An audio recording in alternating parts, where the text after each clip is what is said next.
Roundtable podcast. I'm your boy Corey G, Small Arms, Danny at Trey, Speed in the graphic gangster himself, Cole Susak. We have Westside legend, special guest in the building, Luke Edwards. What's up, my brother? What's up, buddy? Man, this guy doesn't talk to nobody. Like, this is epic. For you guys that follow powerlifting, I've been a fan of Westside and his crew in particular. Sponsored these guys back in the day. Yeah. All of us here have competed in powerlifting, are inspired by what Westside built.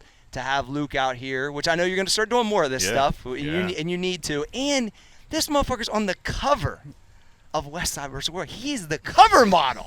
Yeah. Let's go, Luke. Fuck yeah. Thank you. So, Luke, give us a little background. Like, when did you start lifting weights or powerlifting? Like, there's a ton of stuff we can talk about once you got to Westside. But, like, give us a little bit of background on yourself, where you grew up and to that point, and then we'll rock. So I was born in a small town. And when I was about 12 years old, well, let me go back even further. Yeah, sure. When I was a young kid, my grandfather was into lifting weights. All right. And he had two stepkids, and one was a bodybuilder, and one was a state record holder down in Florida for the squat. Okay. And so, he had all the Flex magazines, Muscle Mags, stuff like that. Hell yeah. And so I was always wanting to look like a bodybuilder, you know. And so, when I was 12 years old, you had to be 16 at the YMCA to you had to wear a wristband to get into the YMCA. And so I found one in the trash or whatever and put it on my shoe. And the guy who was the manager there, he had to have known that I was only 12 years old. Yeah. But I took it serious, you know. But you just acted like you're supposed to be there. Yeah. And I was a gym rat. I was there 5 hours every day, you know, just at 12. At 12, yeah. And then awesome. We'd have 2 days of football, and then I'd go in the gym, and guys are like, "Didn't you have practice today?" I was like, "Yeah." You need to stay out of the weight room. Sounds like fucking Cam. Yeah, it does. Still had to get it in, you know. So anyways, in high school, I did a powerlifting meet, and at 14, I pulled 400. So I was destined to be a pretty decent deadlifter, you know. And so then fast forward a little bit, you know, I'm at the YMCA training, and then I do a bodybuilding show as a teen, and I do teen nationals, and then I help one of my buddies do a show, and he got totally fucked out of winning the overall he should have. He didn't know the judges, and bodybuilding is real subjective. Oh, yeah. And so I was like, man, I'm going to go to powerlifting. I think I was pretty strong bodybuilder anyway, so I'm I'm going to switch over to powerlifting. And so I bought all the Westside DVDs. Fuck yeah. And the original things. Yeah, so good. Well, back in the day, this is no lie, I could do 455 for 3 sets of 6 to 8 on the incline press. Holy shit! Yeah, what? Yeah, man. I was 300 plus 350. Oh, you're a big motherfucker. Yeah, I was huge. Damn. Yeah, and I bounced in a strip club, so I was kind of mean to it, so I could take my aggression out on whoever was acting up. And you were definitely destined for Westside, bro. Wait, so this was in high school? Yeah. In high school? Right out. No. Oh, right out. Yeah, this is right out. Yeah, Damn. yeah. I was probably 22, something like that. 21, Fuck. 22. Holy shit. Yeah. Wait, can you repeat the incline set? Yeah, incline. 455 You incline. glazed right over that. Okay. 455 for 3 sets of 6 to 8. Yeah. And then on one of those workouts, I went over and I flat pressed 550. Damn. Like it was nothing. And I didn't think if I knew a 600-pound bench was something and this was raw, you know, I would have. And back then that was top. Yeah. And I didn't know at the time. The thing that sucked about Westside is as my shirted bench got better, my raw bench went down a little bit, you know. And then also I had some car wrecks, and I'll get to that point. And that's what kind of fucked up my bench too. But anyways, so I do the YMCA bodybuilding. Then I switch to powerlifting, and because I used to be a wrestler, you know, and I figure powerlifting is kind of like wrestling, you know, like there's a little bit of politics, but either at the end of the day, you either get the weight or you don't. So that's what got me into powerlifting. You know? That's why we all like it too. You're either fucking strong or you're not. Right, right. So were you at this time were you training with 2 buddies, or what was the environment you were training at then? Well, I started out by myself, and I watched the videos, and I was just training myself all the way up, and then. Through one of my buddies, I met Gabe Daniels, who used to kind of travel to Westside. Okay. He was almost like a pro strongman, and he had like he built my grip. He had the have you ever seen the crushers to grip? He could close number 4, and back then like only 25 people could back then. Like that's like motherfucker, 25 motherfuckers can close this. Yeah. I want some shit like that. Yeah, man. Were you guys training at was it like a hardcore gym or commercial gym or what? It was called the Dungeon. It was his house, and it was down in his basement. And we would do all the like powerlifting stuff, and then we go out and do strongman stuff. And like that's what built my grip, doing all the farmers walks. And that was like the only time I ever thought like, God, please take me. I want to die. Shit's hard. I did after like my 5th set of farmers walk. We were going down 30 yards, turn around, come back. Yeah. And I remember setting them down. And I laid down. I was like, oh God, please just take me right now. But then I got up and did another set. Afterwards. But what town was this in? Where'd you grow up at? This was I grew up in Van Wert, Ohio, and then I moved to Fort Wayne, Indiana, and lived there for about 9 years or so. And then I was powerlifting for probably about a year when Louis invited me to Westside. So then I saved up some money, didn't have a job lined up, nothing, and then came to Westside and then finally, got a job and whatever. Sure. But yeah, man. Talk about your first day at Westside, because my first day? That's like one of those things that everyone wants to know, because you're already a fan, you're doing the techniques, you're strong enough to be there, obviously, or we wouldn't invite you. But then what's that like first interaction like? Man, it's almost like a outer body experience. That's why surreal, I figured, man. It was like this is the Mecca. Like you're at the. I had visited there a couple times, and that that was like seeing Chuck Vogelpohl for the first time. It's like seeing MJ. It's like holy cow, man, this is just insane. But then when Louis invited me my first day there, I remember the workout was just like I couldn't get enough of it. Like it just I don't know. You're just drawn to this, and it's just like Louis has this aura. Like I feel like special people always have aura on him. Like you definitely do. And he just he was just a tough motherfucker, man. And you just know the thing that I loved about instantly when you walk in there, you have to put your best foot forward. Yes. You fucking know it. Yes. It wasn't matter even if the expected. guys were half retired on Sunday. Yeah. It didn't fucking matter. And I think that's what I wanted to try to build with our crew in the mornings, that when you come here, that it's the competition. And once we went private, it changed even more, because I was afraid to get guys hurt, because we just have random people jumping in. They can't fucking handle 400 pounds of bands and shit. And it's like, I wanted people to walk in and feel uncomfortable. Yeah. Like and this is what I love about Westside. You walk in, no one fucking talks to you. Like, right? Like, remember that? You walk in and you're like, don't know where to go. You don't know if you go sit in the side room. But that's part of it, though. Well, we were all training partners, and we didn't talk to each other. Yeah, exactly. Not one word until the end of the workouts. Like, we'd go in, we hated each other, and then because you're about to compete. Yes. And so people don't really, and that's so lost nowadays, right? So like that shit right there is what I loved about that fucking environment. And even though I wasn't near as strong and didn't have, but I fucking was so drawn to that feeling that I knew that if I came there, I was absolutely going to do stuff I would never try, probably with my normal crew or on my own. Right. It's impossible. Right. Or like fucking, I'm getting ready to take, I think even 600 for the first time on back squat. Bob Coe looks at me like, you're a fucking Westside motherfucker. And I'm thinking like, I'll fucking die under this weight right now. I don't get, like, you know what I mean? Like, Amy just beat me, so I better fucking do something. Yeah. But that's the thing. Like, people fucking miss that, bro. Yeah. I fucking love it. Why don't we zoom in on the competitive part? Like, have you always been like super like hyper competitive like that? Well, here's the thing: is I don't like to win, but I hate to lose. Yeah. Like I hate to fucking lose. And at Westside, it humbles you quick because you lose quite often. And I fucking hated it, man. Yeah. But it helped me prepare me for life for losing, at other things, losing different battles. But then the contests were easy. Like we'd go win all the contests because we were battling every day. The shit's in harder in the gym. Yeah, exactly. Our Wednesdays here, which is our main back squat day, is way more intense and competitive than anything we face. Yeah.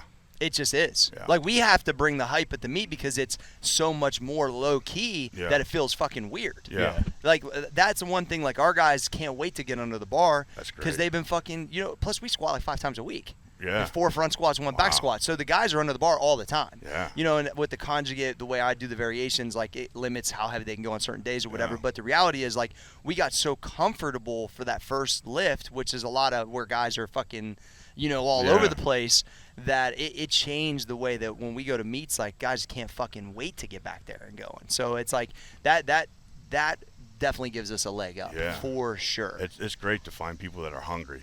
Oh, you know, yeah. that want to learn, that want to fucking get strong. That's great. Well, when we have guys, and obviously after we did this, I'm going to invite you to come in because the guys would love to have you come just eyeball some stuff. And that's what, like I said, Joe and Tony have done. And the guys are all trying to learn. And that's the thing with me. Like, I'm obviously like training partner and helping coach, but I've seen what you guys can do. Like, why not have a guy that's been doing it this long, 5 pro totals, come in and give you a couple tips? It could make such a big difference. I'm not like I'm always trying to. I've had Tony coming in for years and Anthony helping. It just helps our guys. And when guys of your nature can see what we're trying to build, then to me it's like you come on a Monday. Like Joe came on a Monday when we pull, because that's like the day it's probably the most similar to the Westside day. And he came out here and he's like, yo, that was loud, crazy, intense. Like, I fucking like that. You know, he works early, so he can't come all the time. But it was like, you know, you get some love from a guy like that, and you're like, oh, we're building something good here. It's real cool. Danny, Trey, you got something? You want to go? I was just going to say, like, as far as, like, some of the battles, like, and people who you are battling with on a day-to-day basis, I want you to, like, kind of dig into that. Is there, like, a specific instance or time that sticks out to you? Yeah, I mean, about probably the 4 years that I trained with Greg Benora. I was just going to say, I knew it had to be Greg. I hated that motherfucker. He's so strong. I hated it. Yeah, he used to piss me off, man. Like, he would be telling a joke. Like, for me, I had to be turned on the whole time. Like, you know, he could be telling a joke up to the squat rack and then just fucking turn that switch and just fucking squat whatever. He's a gifted bad motherfucker, freak, bro. Man. Fucking freak. And, I mean, like, that used to just piss me off because he would beat me every day in the gym. And he got so used to it that the time that I beat him in the deadlift, it shocked him because it was like the first time he had ever lost ever. I mean, he ended up taking that weight. We ended up pulling reverse band, and it was like 860, and I pulled it raw.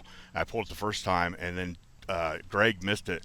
I mean, he tried it raw. He tried it with straps. He tried it with suit straps. I mean, he tried it like 30 times, and he couldn't get it. It just kept getting worse and worse. And, I think finally I got him that one time. Like, it pissed him off. I remember Louis saying that he was definitely one of the most talented guys that had come through there. Obviously, he came through and he ran through a lot of Chuck's records and shit. What people don't realize is, like, Ed Cohn had the record forever at 242. It was like 2480, something like that. I mean, Greg was totaling 2600 at, under 250 pounds before guys were even touching 25. Blew right through it, man. And he did that like within like 3 meets at Westside. I mean, it was crazy, man, crazy strong. And he was good at all three. He was a good squatter, good bencher. He wasn't like, there wasn't one that overkilled. He was just solid. He was solid at all of them. And speaking of that, so when I first came to Columbus, I competed, and I pulled and got on the board, and like that's unheard of, because I got on the board in 6 weeks, and the record had been on there for 12 years. Chuck had it at 242. What'd you pull? 810, 242. To take Chuck Vogelpohl off take the Chuck fucking Vogelpohl. board. To take Chuck off the board. What? That's fucking epic. So I'm coming home from work, and a car T-bones me, and I smash into another car. And I end up having to get a new car. This dude sued this dude, whatever. They settle out of court. Well, 5 days later, I have my new car, and my ex runs out of gas on the highway. And it's when they were real icy roads, and so a car was fishtailing, driving like 50 miles an hour and slamming on the brakes. So I'm on the highway putting gas in the car, and the last thing I'd say to her is, wouldn't it be funny if I got hit by a car or something like that? Boom, car goes right on me, and I get pinned between two cars, and I thought my leg was gone, I ended up squatting that next week because it was the Arnold, and like everybody was in town. My legs were like super black. I ended up, Holy shit. The fuck? Next week? Yeah, the next week. Yeah, I could barely walk that. You got day. hit by a car and then squatted in the Arnold the next week. Yeah, well, the Arnold was in town. The guys were in town. Of course. At Westside. Yeah. What the fuck was the diagnosis there? He's like, don't be a pussy. Did you go to the hospital? Yeah, and they kept thinking like, well, they took me back to the spot that night, and like, they're like, yeah, when we turn our lights on. That's when cars used to smash into us. So I just got smashed at this spot. They turned the lights on. I have to go get my car. I'm like freaking out. I just got, got smashed here. I can barely walk. They put me back in the cage. I can't even like sit in the thing. And I end up getting like a slight tear in my knee. And then I end up tearing my oblique. So I'll tell you, this was like 3 weeks later. I was doing like rear lateral raises, Yeah. and I feel like this pop. I didn't think nothing of it. I go take a nap, and like all of a sudden it feels like somebody's stabbing me. I'm like, what is going on? So like my whole like side just got black because it's tore. So I ended up competing. Like 3 weeks later, I put a little bit of duct tape on it, and I ended up squat. It took me 3 times, but I squatted 900. I benched. Look at Cole's face. This is I love fucking this. wild. Yeah, this is so good. So fucking dog. I benched my first 700, and then I pull 750, but I fall backwards with it. And I'm like, man, so I go up to 800. I go to pull it. I barely get it off the ground. And I re-tear my oblique. I'm like, fuck it, I'm done. Well, my ex goes, listen, I don't care if we go to the hospital or not. After this, you're going to pull this weight, weight regardless. And so What a solid girlfriend. Yeah, exactly. Duct tape your ass, boy. So we duct tape it back up, and by the grace of God, I pull that 800. I don't know how, because my shit hurt so bad. And then right after, I was sled dragging for 6 months, to heal it. But yeah, that's what happened. Abdominal I'm pressure. I'm very curious about this whole duct tape situation because obviously, And motherfuckers, there's some soft ass motherfuckers out here in this world, boy. Here's my question, They're- because usually the person who wraps your knees, you have a very close relationship with them. Who was the duct tape guy? I was my own duct tape. Oh, so you did it yourself? Yeah. Gotcha. Yeah. I remember I was duct taping my leg one time because I had a tweaked hamstring, and we had guys from the Buffalo Bills that were in there training, and he walks in, he goes, dude, that's like the most hardcore thing I've ever seen. And I'm thinking, you play NFL, this is the most hardcore thing you've ever seen? Like, I didn't think nothing of it, but I guess looking back on it, it was, you did what you had to do. I think duct tape must be undervalued in our I think sport. It is. I just had maybe I should start duct taping shit more, honestly. Yeah. No, It'll keep you bro. together, Your man. shoulder or something like that. Yeah. This is fucking It keeps your amazing. car together and your body together. Yeah. Dude, that's what David Goggins was doing. Yeah, He it's had- true. he He's had, duct taping his he had- shins. He had broken legs, and he was duct taping his ankles and shins. Yeah, that's a Yeah. hardcore Every day. motherfucker, too. Yeah. Well, and you think when people were talking about, well, I don't know if I want to go to the gym today. Yeah. And you're like, Luke's duct taping his oblique together. Yeah. With plate Oh, you're under. hurt? So- Yeah, hurt? get the What? fuck So out of here. whenever you got hit and you can't walk, what were your training partners saying? Like, what was the reaction in the gym? Like, how the fuck is this They happening? didn't say nothing. They don't say shit over there, bro. Not until afterwards. Like, I showed them my legs, and they're like, I said, it looked like I got hit by a bat. And they're like, well, you got hit by a car. I'm like, well, yeah. Like, no Fuck one yeah. can one up, I got hit by a car, and then I squatted the next No. week. But, I mean, also, I never deterred from the gym. Like, when I started dialysis, I had, a port in my neck. And, I still was squatting and doing pull-ups and stuff, and I was still beating guys. I still, even when I was on dialysis back in 2014, I took best lifter at a powerlifting meet, it wasn't studs there, but it was 35, 40 guys, and on dialysis, I'm beating normal guys, and so I thought that was pretty cool. At that point, were you talking a lot of shit to guys? No, I was just trying to stay alive, that's all I cared about back, right then. I thought that was going to be my last meet, We're going to get to that part. I want Yeah. to take you. So you're battling back and forth with Greg. You guys are making – the whole crew at that time is probably – let's think.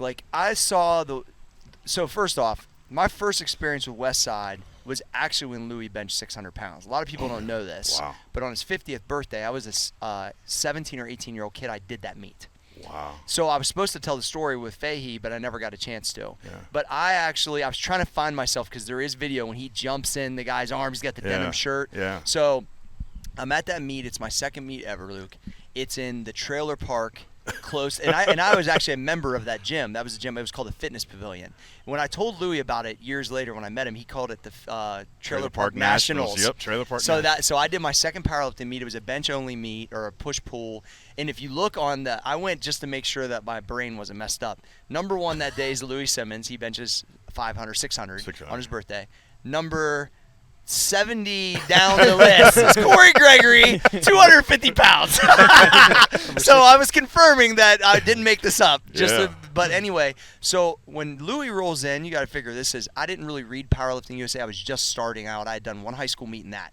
All of these OG dudes roll in. Louis's got his own bars. He's got these denim shirts. I've never seen any of this shit before. Yeah. Obviously, it looks like a fucking biker gang. I'm like, Yeah, what yeah. the fuck is? I mean, I'm already in a trailer park doing a fucking powerlifting meet, so it's not that much of a stretch from where I grew up. But anyway, so it rolls in, and I'm like, I'm enamored with the intensity. Yeah. Out the gate, bro. Yeah. And then it was almost like I got reintroduced because I went bodybuilding. I even did some powerlifting meets, but I wasn't really reading about powerlifting. Yeah. About 2008, it was when that Flex magazine article came out. Yeah. Where I remember Ramos was pulling in the front of the article and reading about Panora and you guys. And that's when I was like, oh, okay, this is the motherfuckers I saw 10 years ago. Yeah. Like I made the association. Yeah. And that's when I started basically being obsessed with the protocols and the intensity. And I thought to myself, like, I got to find a way to learn from these guys. Yeah. And the best way was obviously to come over with the supplements and offer and to help you guys. And then, but during that time when I started coming up there, like around 2008, 2009, to me, that seemed like you guys were Chuck was kind of almost on the edge where Panora had kind of taken over at that point. But like across the board, the strength might have been at the all-time high, right? Is that kind of what you look at that as, like almost that time frame? Because we did the Arnold, remember, in that 10x10, and you guys deadlifted like 800 pounds, and we only had two 10x10s. Yeah. There was no room. It was small as shit. It was crazy. Like all these people are like right from me to you, and we're deadlifting right in front of them. There's like I was like, huge crowd. You guys want to fucking like deadlift at my booth at the Arnold? And they're like, sure. And they come, and it's literally 2 card tables, and we had to deadlift. I remember I showed up late, and Corey gave my shirt away. Yeah. I probably had 6 T-shirts at the time.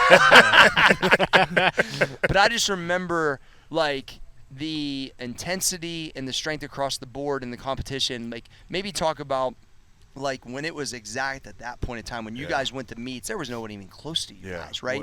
Well, like it was dominant. When I first got there, like all of us, there was probably 14 of us or so. We all had the potential to be a world record holder, you know, at any time. You know, it's just a matter of time, or we had to put that meet together. You know, like it's crazy. Like with that though, there's a lot of ego. You know, a lot of testosterone in there. You know, a lot of you know, your ego gets big as you get stronger, and eventually, you know, it can't fit so many egos in the door, and they end up, you know, trickling out. I mean, it's just the talk way about it how is. Louis kind of managed that, because you hear all these stories, right? And I know some and talk to him about it here and there, but it's like it was like he would put a ton of effort into you, but if you didn't want to be there, the door, like it's almost like he cut. It just cut. Yeah. Like it was like Hatchet Man type, but also like. If you was in there, he would bend over backwards to help you. Yeah. He's bailing guys out of jail. Yeah. He's helping guys with stuff. Like a lot of the stuff that he helped people with, people don't even know about. Yeah. So maybe you can shed some light on just maybe the scope of kind of Louis' personality. Hey, that's a hard one. That's a hard one, but give us a little. It's very complex. Yeah. That's for sure. I always say, you know, Louis plays chess, not checkers. You That's know, facts. Like he's just ultimate, you know, mind. You know, he can play. He's ultimate mind games, manipulator, whatever you want to say. Like he just knows how to like get the most out of you. You know. Yeah. Like, but at the same token, like he believed in me more than I believed in myself at the time. You know, like he believed I was going to be a world record holder. Like he instilled that. He was always like, you know, talking about that, you know, and saying the things, you know, to get you to want to be on that board and all that stuff. And like, I just, you know, Louis he's great, but like a lot of people didn't like Lou because, and to be a fact, you know, you can't have thin skin and be around Lou. No. Lou likes to talk shit. You know, he likes to get under. Because he's fucking competitive. Exactly. Yeah. He loves it when people talk shit back with him. You know, but at the same time, he's also like giving $20 to homeless people. Every homeless person I see, he's giving $20. That's the thing a lot of people miss about Louis. Is he was very giving because he made good money. Yeah. I mean, he's monetized it because he loved it so much and did it for so long. Yeah. But he helped a lot of people out, and people don't realize that. Yeah. Yeah, and you were expected to bring it. That was like what you paid back for the gym. You know, you didn't pay gym dues. You paid with your intensity. Paid with everything you had. You know, and like if you got up early enough, Lou paid for your breakfast. Yeah. And he tipped like $40. It was, you know, he was one of the most giving guys, you know, I've ever met. And like, if you hit a PR or he hits a PR, that's like the best day ever. You know, like if you ever wanted to get something from him, like if you needed some powerlifting gear or some protein supplement, that's the day.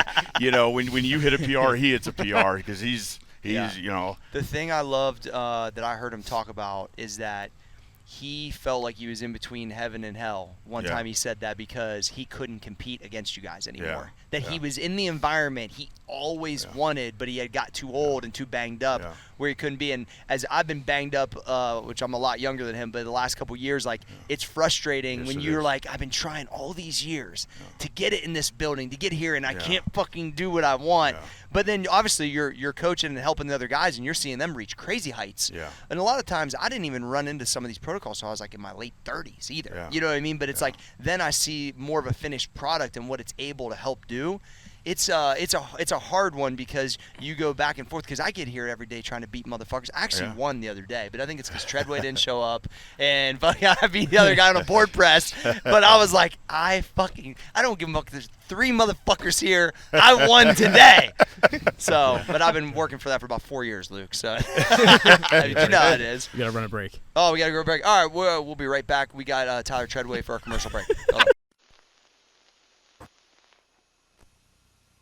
The Roundtable podcast is brought to you by Max Over Muscle. With us is the Director of Sports Performance, Tyler Treadway. Mr. Treadway. I'm not sure if you guys are aware, but there's a lot of shady stuff going on in the sports industry. But don't worry, because Max Effort Muscle has you covered. This sticker right here, NSF Certified for Sport, we're making sure we got our athletes covered, no matter if you're in high school, professional, college. I had a college athlete call me yesterday, and he said, Coach, I'm really, really worried about the amino recovery because we have a drug test. And I said, look, man, a lot of these athletes don't understand what's in products, especially our products. But we're making sure that everything that we say is in here is actually in here. You can read the label. We have no blends or anything like that. It's exactly what says it's in here, and there are no products in here that are going to make you fail a drug test. We got you covered. Max Effort Muscle, no matter your level of athlete, we have the supplements for you. We're out. Awesome. Well, thank you, Mr. Treadway. Back to the show. Back to the show. Man, some epic shit so far. Yeah, lots of not smallness. Yeah. I think just by listening to this episode, you're going to be tougher. 1,000,000%. Yeah. Trey, man, a few words. Trey's locked a little in. More. Oh, yeah. Hey, so all right, so you want to get to some total stuff? What are you talking about? Yeah, I mean, because you have five pro totals, not just one, not just two, 5. Yeah. So let's talk. Let's just. Is that what Louis did too? Yeah. Because I knew that's where it came from originally, right? Yeah. There's only 4 people that have done it: Louis, Larry Pacifico, and Ed Cohn. And you. And me. Yeah. And those 3 are in the York Barbell Hall of Fame. So. I was gonna say, is there like a Mount Rushmore somewhere? Because that pretty much sounds right, Luke. That's it. Well, and yeah, and to have it your name sit by those guys, holy shit, Luke. Yeah. And I did the last 2 after 2 kidney transplants too, and so I'm the only one that's ever done that. I know. Yeah. That. Oh, that's fucking fact. For sure. Yeah. So that was something that was on your radar for a long time. Well, see, I wasn't able to give Louis a world record, you know, and that's what I wanted to do. So I figured, what's the best way to pay Louis back, like pay respect to him, or how could I, you know, get my name something? And like that was something that, you know, nobody's ever really done. And so I was like, well, I can do this for him. And so I got it in my head after my second transplant, like I'm going to stay at 220 and get a pro total, and I did, and then get my last one at 198, and I did that at APF Nationals. So it went from 198 to heavyweight? No, 308. 308. Yeah. So I got one in 242, 75, 308, and then 220 and then 98 last. Yeah. What the fuck? Yeah. Damn. What was the total at 98? I know you know. 198. It was 1970. I weighed 196. Jesus. Holy shit. Like that. Damn. So let's talk about training, because honestly, like, for a person to get to that elite of a level, it's you can get there, but then it's usually they'll fall off. How did you stick it long time? Like, how did you last? You just long have to do to that? live and breathe it. You know, you got to wake up every day. You know, you got 2 choices when you wake up in the morning. You can either, and it's about your perception. You can either, you know, wake up and say, you know, this day is going to be shit, or this day, you know, I can try and improve and be better.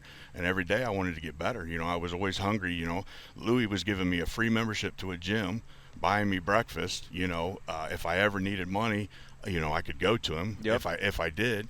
And the best coaching in the world. And the best coaching in the world, yeah. And the best training partners in the world. And people, you know, they want to think it's like rainbows in paradise there. No, it's hard work. A lot of days, you dread going in there, you know. But afterwards, it made you a better man because the work was done, and you feel better about yourself because you did it. And your guys, you didn't want to let your guys down. You always wanted to show up because you knew they were going to show up and give their all, and you didn't want to miss because you didn't want them to get stronger than you either. You know, it was that, and then you didn't want to miss anything because a lot of times we get like visitors, like famous fitness stars or whatever come in, and you wouldn't know about it till you got in there, and so you got to meet a lot of people too. So you just didn't want to miss, And there was times I had to miss for doctor's appointments, stuff like that, but I hated it. Like I always felt like I need to get stronger, and that's the only way I can. Well, and the other thing is that in at our level too, even like we need the help. Yes. Like you need, a lot of guys aren't wearing gear here, but the reality is like the spots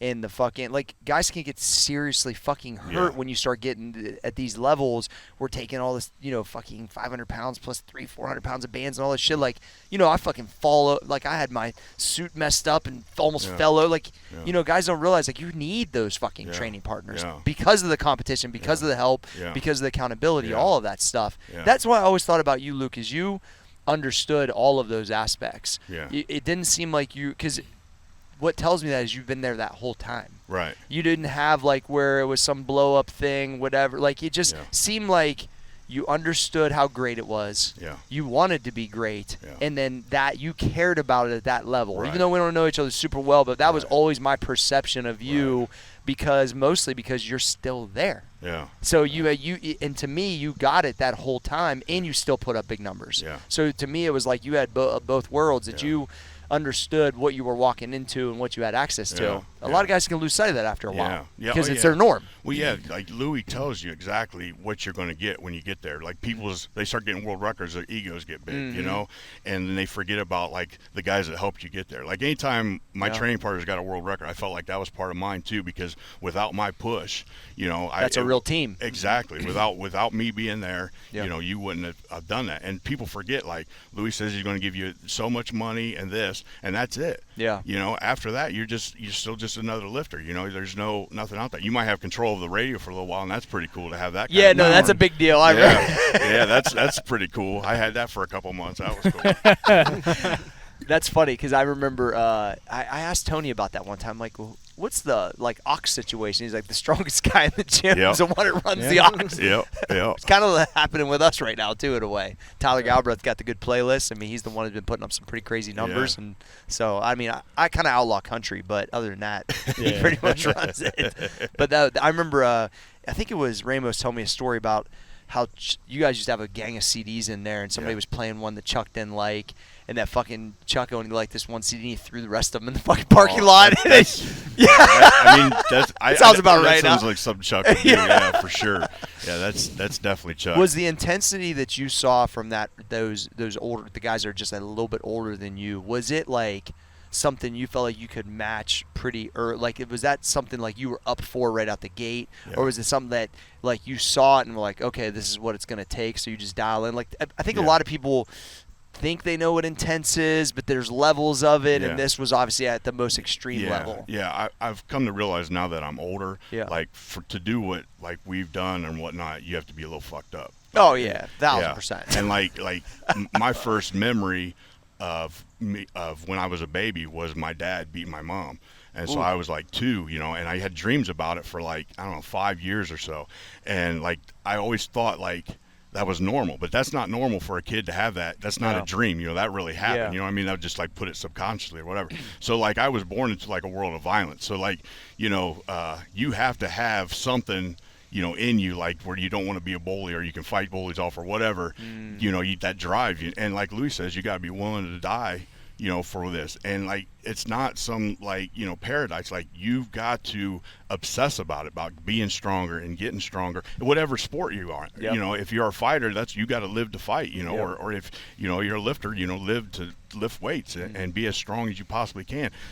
Eat like you can, not party all night long, do the necessary things that you need to do, drink enough water, eat the right amount of food. You got to be a professional about it, basically. Exactly. Yeah. That's why I told him when we were walking through the gym, I said, what I love about our time at 4 a.m. is it weeds out the motherfuckers. Exactly. That ain't serious. You find out who's really about it and who's not. Real fucking quick. You know what I mean? It's just what it is because you can't be half in a different life. In this life, you got to be at bed on time. You can run it like, low rest for a little while, but you're going to get hurt. Right. I mean, that's just what it is. Yeah. And so that's one thing that I liked about that call time is, because your guys' was hard for a different reason. You really couldn't have a certain jobs when you're training, because you guys used to train at 8, right? Yeah, you couldn't have a first shift job. Yeah, so you it was had like, second that shift. kind of made we it had a a little lot different. of criminals there too. Yeah, So, this is true. We had guys that were corrections officers and guys that were actually not, in. that were actually in. So it was one or the other. I was the corrections officer, so I wasn't one that was. Disclaimer. Yeah, disclaimer. So good. Was there any like crazy like fights or anything like that you witnessed? Oh yeah, man. Like, well, I'll go back a little further. Before that, I was a youth leader. It's basically like a corrections officer for juvenile delinquents. And back then, man, I had like TVs thrown at me. Like I had this kid, he's about 300 pounds, headbutt me in my face right before I did the Arnold. I ended up spraining my thumb. And if you watch that video, I open. My thumb opens up, and so I fingertipped that last deadlift, the 805, because my thumb was sprained. Just add to it. Yeah, dude. Yeah. Fuck I was like, how the fuck am I going to pull? But I had to do it, And everybody was there, and it was intense, and like, man, I got to pull this, Just got some meat hooks. So good, dude.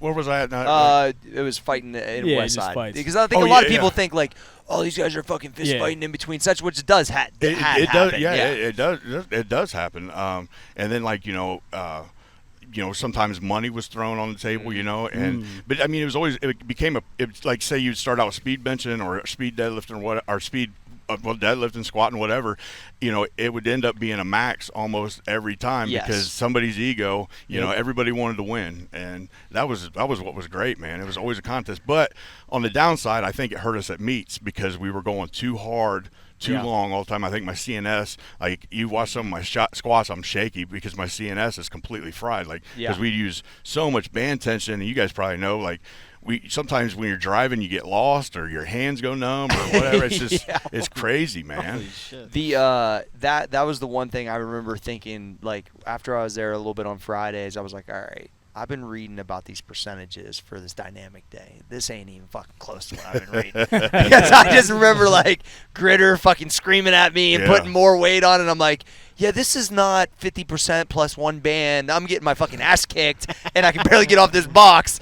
And this pretty much feels like a max effort. Gritter taught me how to squat because I wasn't getting enough air. Yeah. And so when I would take my stance out, motherfucker would hit me like in my side, and I'd be like, this motherfucker, he's pissing me off, Yeah. Like, and he's fucking a hit little this old man, grouchy motherfucker, bro. Knock this old man out.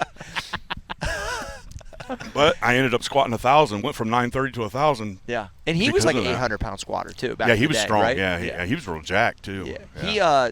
Him and Bob Coe just did an episode with Tommy, and it was really good because Gritter really hadn't really been on camera at all, from what I gathered. And I remember like the first time I went there, he was like, Tim Harold took me on because Tim Harold lived right behind my gym. That's how I met him. Okay. So literally, like Tim Harold's like childhood house was like 4 houses from the original old school. Wow. So he would just walk over to do extra workouts, and so that's originally how I got in. And then when he walked in, I was like, I mean, Tim Harold's a fucking monster. Tim blocked a lot of sun. Yeah, I mean, he's like 6'8", 420, huge, 450. He walks in, I'm like, holy fuck. Like, he's like, well, I want to walk on the treadmill. I'm like, dude, I don't even know if you can walk on my fucking treadmill.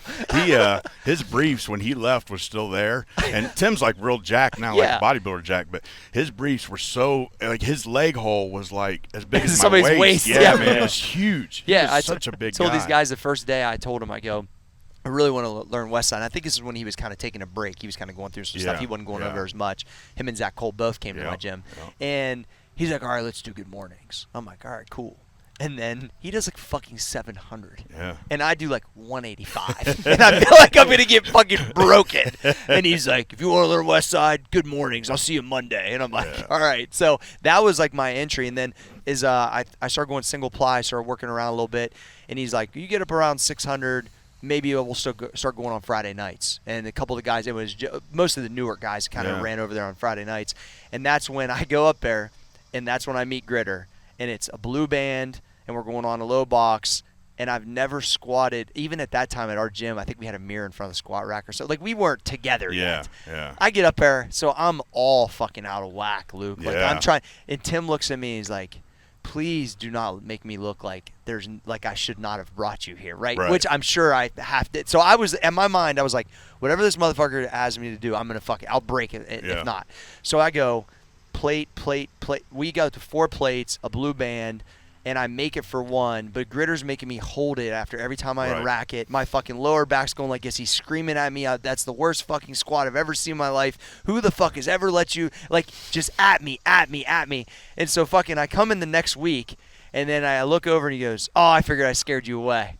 And I go, "No, man, I'm trying. I want to fucking learn." Yeah. I'm like, "Yeah, it fucking sucked." Yeah. But I just was quitting being sore like a day before that. But then after that, he came when I squatted 700 at my gym the first time, because I think Joe squatted that day too. So Louie was there, Gritter was there, and he was the first motherfucker smiling after I made 700. It was fucking unbelievable, bro. That's awesome. Was that your first time using bands? Ever? That was the first time I had ever used bands set up the right way. That's crazy. So I unracked the bar, and ours weren't hooked up. They weren't choked right, because you guys had them choked around that. Yeah. Well, first off, I didn't have a monolift either. Yeah. They were choked around those 45 or around those fucking 4x4s. 4x4s. Yeah. And I unracked the bar, and the bar is 55. I was still using a regular bar, and I looked over at whoever I was with, and I was like, "Oh shit!"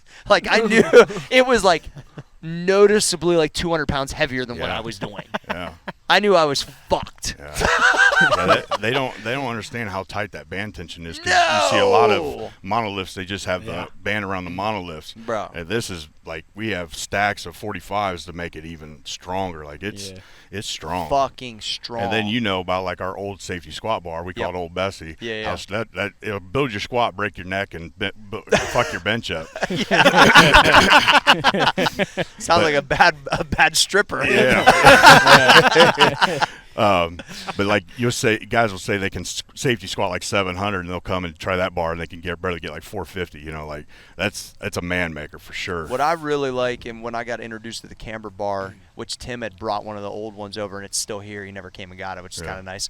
But hopefully, Tim, shout out Tim. Hopefully he'll take my bar. But that was just the specialty bars. People don't even realize like that. This is a good spot. Like, explain why you guys use specialty bars, why people should use specialty bars, because a lot of people that go to normal gyms, they don't even have access to them. But why should they, seek to use them? Well, the biggest thing is it hits different angles of the muscles, and it keeps the body confused, and it keeps your mind strong. When you're doing the same workout all the time, you get kind of like stagnant, like it's monotonous, like the Shiriko methods or whatever. That kind of training, you do the same, just percentages all the time, and it's the same lifts. Like I couldn't do that, like that's why I like conjugate. Exactly. I got to do this. Whatever I got this day, it's there. Right. Like no 2 workouts are ever the same. Correct. You can change everything up.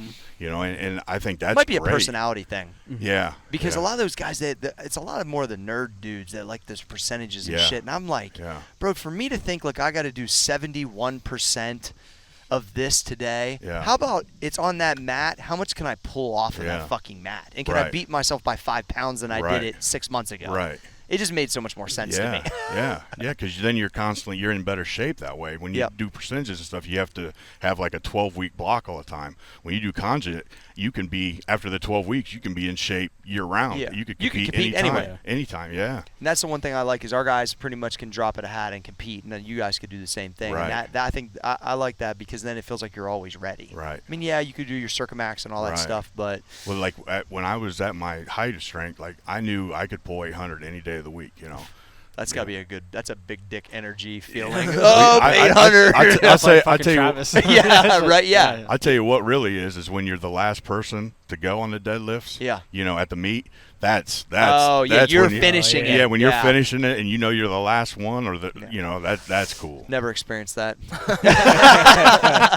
So there was I had an injury. Well, first of all, I tore my supraspinatus off, like ruptured it. Wow. So I never got it fixed. I went and saw Matt. I went and saw Louie, Serrano, like to say, hey, can I get back to competing or whatever? Yeah. And so I ended up benching 315 with no pain actually just a few weeks ago, which is really cool. Yeah. And so now I'm getting back in a shirt and all that. But anyway, so I had that problem. Then I had a back problem. So I didn't get to compete for a little while. But I got back in my squat suit and shit started feeling better. So I go down to the cell block meet or whatever, and I squat 680. I weighed like 215, so that wasn't like my best. But anyway, as the meet was really long, It was like 12 hours long. Yeah, it was really fucking long. And I only benched like 300. But anything at that point was good bench. Yeah. I have literally not one rotator cuff anymore. I get to fucking deadlift 10 hours later. My deadlift in the gym still wasn't even back to a 500 pounds yet. I mean, it was fucking super weak. And I pull 405. I think it felt so fucking heavy, Luke, that then I go, the guys are looking at me and I'm like, I think I'm going to jump to 440. Now I'm in gear, so all the guys are pulling like 800 pounds. Yeah. And they have to deload the bar. This is probably one of my worst, from like 745 to 440. So I'm embarrassed. I mean, I am fucking just demoralized at this point. So I look at Tyler Galbraith, who's probably going to pull 700 soon. Raw, he's super strong. I go, bro, this sucks. They're about to say, deload to 4. He goes, I got you, G. So they go, can we take the bar? And he goes, let's go, G. 440, like, as they say 440, he like it makes this loud noise. It was so bad, and that pull was really fucking hard. But to just get through a meet that banged up, it was a huge win. Yeah. But it was so fucking frustrating, Yeah. bro. And you've dealt with way harder shit than that. But it's like one of those things where I love it so much. I mean, I did my first competition when I was 17. Yeah. I'll be 44. I've competed every year, That's multiple amazing. times a year. So the longevity game is like, people keep asking, like, why you keep coming back? I'm like, I cannot get enough of it. Yeah. I wish, I mean, sometimes I think like I should. Yeah. But so yeah, speak on that. Like you absolutely love it. I was talking to my wife last night, and I've retired from competitive lifting, and I was like, I think I could squat 800, and so like it just doesn't go away, does it? It doesn't. Casual conversation. It's like I think I could still do it if I put like 6 weeks of good training in it. So I don't know if if that's going to light something up or not, but I don't know. It never dies. You try to have different outlets and stuff, and that's probably why like I'm on so many medications now for like bipolar and stuff, because I used to have that outlet, of competing and all that, and then when I got taken away, it just kind of the aggressiveness isn't there as much. Yeah, because I was so focused on that like I was too tired for anything else, to act crazy or whatever. So that kept me under control for a lot of years, and then when I went away from that, kind of went out of control. The chaos and intensity of lifting has definitely helped me be halfway sane. Yeah. I would agree with that 100%. Yeah. I think if I didn't have that, who the fuck knows? I would have definitely got myself in trouble. Oh yeah, no question. I'd be dead or in prison now if I wouldn't have found lifting weights. That was my outlet. I think it sure. saved a lot of guys. Oh, it did. It did. Like, well, and think about all the guys that stayed out of prison because of Louis. Yeah. Like a lot of us were misfits. We were all kind of like, we kind of had like daddy and mommy issues or whatever, and in a fucked up way, and we came to Lou, and in a way he was kind of like a dad to us, and he's like a father figure coach. I mean, that helped a ton of guys. I mean, he taught me to be a man, more than my dad did, and for everything he gave me, I'll always be forever grateful, because it was just so much. Like, he was just such a good person to me. He really is like the fucking Iron Samurai, bro. Oh yeah. I was on a plane to Vegas. I don't think it was for the Olympia, but it was for something like that. I ran in the doors one time. Yeah. This is like early kind of when I met those guys. I'm like, where's Lou at? She looked at me like she goes, what do you mean, where's Lou? He don't go on vacation. I go, what do you mean he don't go on vacation? She goes, Corey, he don't leave the gym. Yeah. I was like, huh? He hates leaving Franklin County. Yeah. He hates, like, if he goes to a meet, people don't like think they're going to hang out with Lou afterwards. He's gone after the meet. He's done. Last deadlift, he's done. He might stick around for a few pictures, but he's not sticking around for. He's gone. The other thing I'll say is, like, it didn't matter what level you're at. If you truly wanted to get better and get strong, he would talk to you. Oh yeah. And that's what a lot of people, because people used to just call Westside and he would answer and talk to him for a fucking hour. Like, a lot of people don't realize how much time over that block of time he spent. He had no business helping me. Like, I didn't belong even close to that place. But he knew that I really wanted to do it. And then I just kept coming back for more. Yeah. And I was looking at this old video, like, when that gritter came and I squatted that was 2011. Yeah. I just squatted 694.5 this year at 181 at multiple weight classes lower. Like, I've squatted 700 pounds for like a decade now. Yeah, you know what I that's mean? awesome. Like, he could tell that I wanted. Skinny Corey, you want to squat at Westside? Huh? I said, dude, I want to fucking learn this stuff. Well, he loves somebody with heart and an underdog story, because he was an underdog himself. He has like a 4th grade education, even though he's just like the smartest guy I've ever met. Oh my gosh, yes. But yeah, he dropped out in the 4th grade or something like that, and That's nuts. To be able to do what he's done is crazy. It's just it's wild. The legends don't die type of thing is Oh, definitely yeah. applicable to Louis Simmons. Exactly. Yeah. So was it like, did it feel like having your dad pass away? Yeah. Is that really what it felt like? Luke? Yeah, it felt felt like someone just punched me in the gut. Like it was really hard. I couldn't really put it into words what my emotions were feeling. Yeah. You know, it was hard. You feel like a guy like that, like, just won't die. Like, Like, he literally has that. He had a tattoo that said "Born 1947, died never." You know, he lived that life. You know, I mean, like a lot of people, you know, we all die, but not everybody truly lives. Yeah. And like Louis was one. You know, he was living. You know, every day of his life, lived like a rock star. I fuck you know? with that. Yeah, he did. Oh yeah, his car fetish. Like that's Yeah. one thing I liked about Louis. Yeah, he He's had always had sports different cars fucking and- cars, yeah. man. He used to have race cars, everything, man. Yeah. That's so cool. Yeah. What's kind of next for you? Or let's go to the health stuff, because a lot of people hear you kind of reference it, but like talk about the kidney stuff, the transplant, like Yeah. this, because this has been going on for what, 8 or 10 A years? little longer than that. Okay. So I was diagnosed before I ever got here when I was living in Indiana. Mm-hmm. I was diagnosed stage 2 renal failure. Okay. And so by the time I got to Westside, I was probably stage 2, stage 3, probably the beginning stage of stage 3. So I was able to do all that stuff I did at Westside while still being in stage 3 kidney failure. That's fucking crazy. So I always wonder, like, if I would have been like healthy, you know, I could have probably totaled 3,000 or, you know, and Yeah. done something like that Sure. along those lines, you know. But you know, that's not what happened. That wasn't God's plans for me. This Yeah. is what He has planned for me.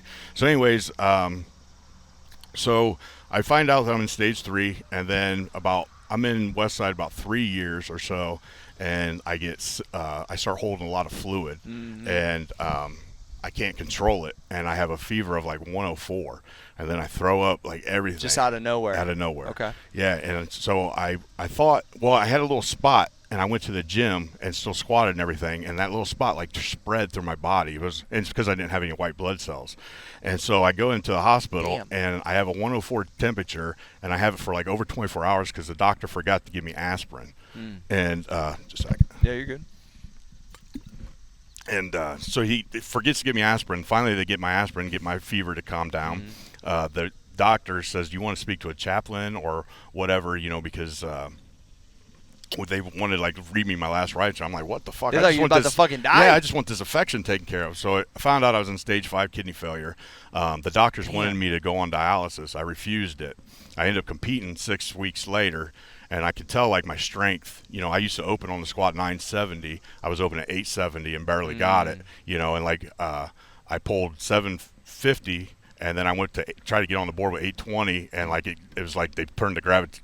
You know, like my strength Somebody just wasn't stapled there. it. Yeah. So then I end up having my first transplant, and I was worried about coming back and all that because at the post-transplant office before I had one, I saw these guys talking, and they like 6 months post-op, and they could barely pick up like some trees or some bags or something. Damn. And they cut your stomach. So I'm thinking like, man, so my conventional deadlift's gone. I can't conventional deadlift anymore because I mean I can, but it's like super weak because of that. But I could still sumo deadlift, and I was real proud in the meet that I did 6 months post-op because I pulled 700 at 220. Weighing like 216 when guys were having trouble picking up, you know, Trees. other stuff. So I was, you know, I thought that was pretty cool. Having that much muscle and just being that in shape helps guys bounce back so Yeah. much better than weak fucking normal people, Right. right? And that's what a lot of people don't realize about Right. strength is Well, that when you have yeah. that muscle, that's your lifeline. Well, when I got hit by a car, I think Yeah. that's what kept me alive. sure. And Sakari always told me the stronger you go into surgery, the stronger you come out. Facts. So I did that, and like I came out, I was the first. There was 4 of us that had the surgery that day, and I was the only one walking. The first day, and I just kept walking, and faster. More I walked, faster I'd heal. And like the doctor said, you can lift 10 pounds, but he didn't say how much. So I went to the local YMCA, right across the street from Westside, Yeah. down the street, and I was taking 10-pound stuff, and I was just doing like 50 reps and everything. These guys people walking in probably like, man, this guy's super weak, but like, I didn't give a fuck. I was doing, I still had something to do. So then I'm on. My kidney was good for like about 3 years, about 2.5, and then I go through rejection, and then this rejection was bad. I put on like 100 pounds of fluid, and That's got to be like demoralizing too. Oh, my Luke, gosh. because you're just like, yeah. fuck. The doctor comes in and he's like, well, I don't know really what's going on. I said, listen, I don't know what's going on either. But 3 days ago, I was 250 pounds with abs, and now I'm like 340. and it looks like I never worked out a day in my life. Literally that much. Yes, like it looked like it looked like fat too. Like it was all, and I was swollen everywhere, and like I couldn't lay on a bed. I'd have to sleep up because then the water, if I did, water would come up this way, like maybe a real bad moon face. And I feel like the Michelin whatnot. Man. Yeah. So then I started dialysis, and that took probably about a good 3 to 4 months to finally get all the weight off, and I ended up weighing like 220, and that's when I competed and took best lifter while on dialysis. That was going to be my last meet because I didn't see a kidney coming in sight, and I knew like I couldn't physically. Was it the same one or the other, the good one? Meaning like the one that that was it was rejection, so it was the one you had got replaced. Okay, yeah. Sorry, my two in the back were already bad. Got it. Yeah. So this goes bad, and I'm on dialysis, take best lifter. So it's going to be my last meet because I didn't see a transplant in sight. So then I get one, and I'm like, I don't think I'm ever going to compete again, but I start training. So then I start squatting. I come back super fast, and so fast that I blow my shoulder completely off. I tore my labrum, rotator cuff, and bicep tendon. So I'm still doing everything. And that's the famous video we saw in the fucking documentary in the sling, where he's in the sling and he's fucking pumping shit. So, well, I took 6 months to get that shoulder operated on because it was like I was thinking in my head, like, it's just in my head, just whatever.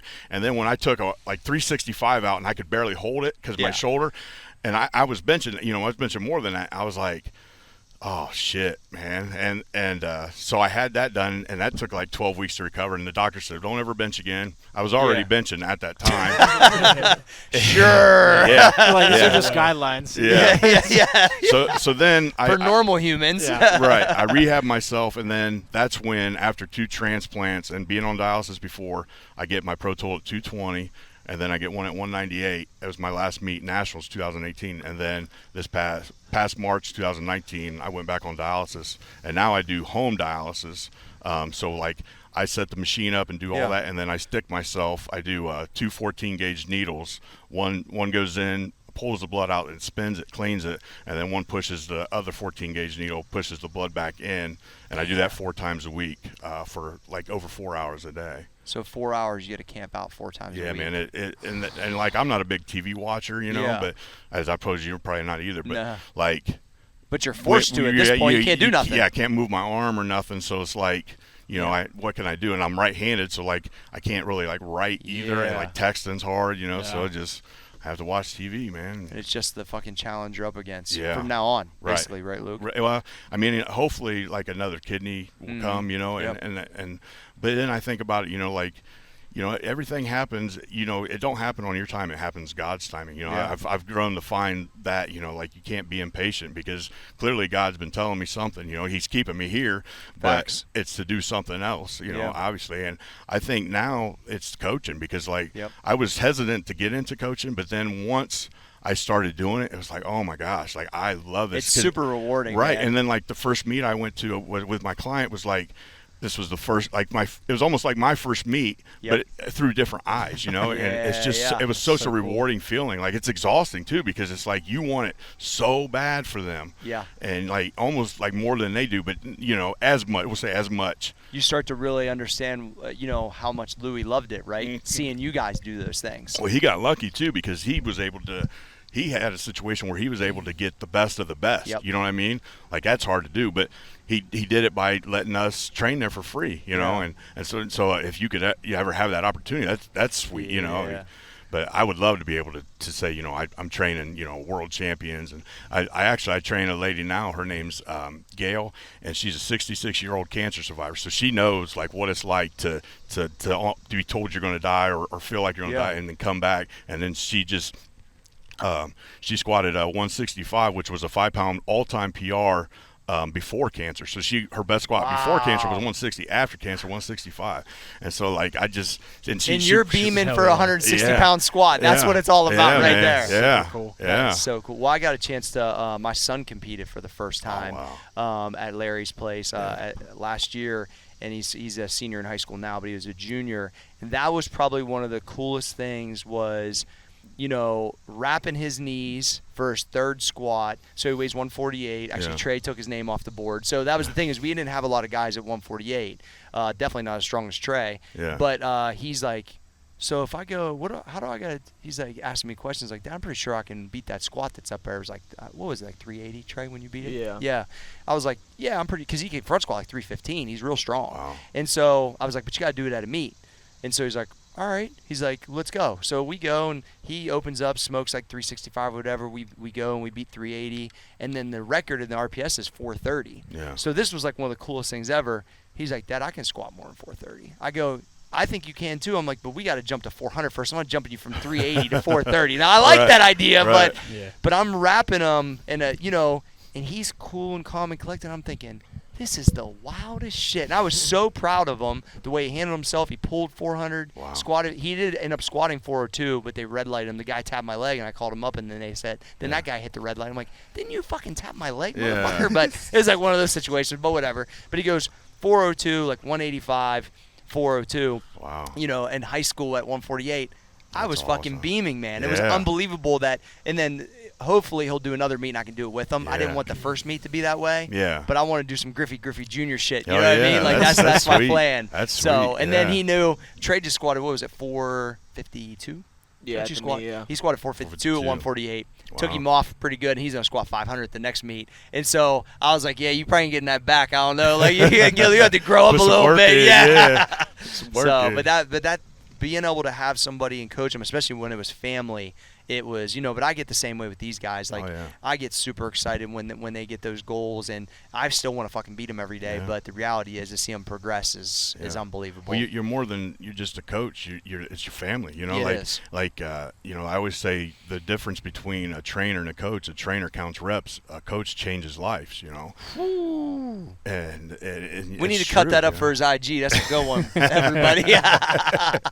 No, that's true. Yeah. Because that's the one thing about our group too, and I learned a lot from going to Westside and seeing how, like, you did have some guys that were obviously a little dysfunctional and shit. Yeah. And it was like the guys that when they're coming in, I'm trying to get ahead of some of that stuff. And on top of it, no matter what their job is, like saying like, hey, you ever thought about the investing thing? You ever thought about meaning stocks? Like I'm trying to we've been trying to push towards the building their businesses, and like I know Louis helped guys out all the time too, but as these dudes are coming in young, I'm trying to get them, no matter if they're a construction guy or they're doing something else, like to say like, hey, do you have a financial planner? Do you need, I'm trying to push more of those things inside early. Yeah. So it's like maybe I can clip some of that stuff a little bit before it gets there, you know what I mean? Yeah. And it was like, that was the one thing that I know Louis definitely had business stuff and guys would talk to him about it, but I tried to early in this group's kind of process, try to really say like, hey,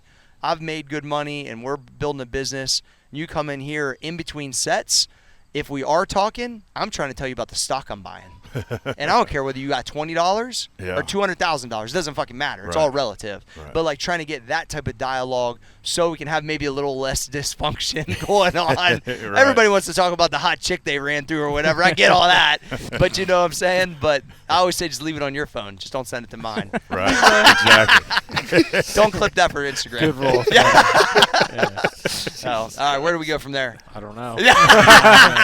There's a lot. Oh, Luke, anything? There's experienced lifters, beginner lifters, power lifters, non-power lifters. Anything just that you want to say to some of the listeners? Where can they find you? Advice about being in the sport? Anything, man? Biggest thing I've seen in the sport is mid-back. A lot of people don't have a mid-back. They fall over in squats and stuff like that, and their deadlifts round over. So I would say, work your big mid-back and conditioning. Yep. A lot of people always see them after the bench they're ready to go home, and that was the time I was ready to start. Bar don't start till the door. Deadlift hits the floor, whatever that is. Yeah. That saying. The guys that leave right after usually have a short window. Yeah. Yeah. I mean, I've you noticed got that. to do the auxiliary work to keep your body strong, and then the sled drags and conditioning work. So I'm going to be doing a seminar next week in Charlottesville, Virginia. That's cool. You and AJ? No, just Are you me, doing that by me for yourself? this Yep. one. Yeah, the Instagram handle is at the gym Charlottesville, and then with AJ, I'll be in Texas, and that one's Juggernaut_fitness, and that'll be September 10th. That's cool. By Austin, Texas. And then getting out on the road. Yeah, buddy. Yeah. Seminars are fun. A lot of fun. You just coach all day long. Well, you know? yeah, and you can see impact right in person right there. That is cool. And then if you want to contact me, my IG is Luke Edwards 5XS _pro. 5X. 5 times _pro. And it should be. All right, it's Roundtable Podcast. I'm your boy Corey G at Small Arms, Danny at Trey Speed, and the graphic gangster himself, Cole Susak. Great having you here, Luke. Yeah, Thank you. Thank you.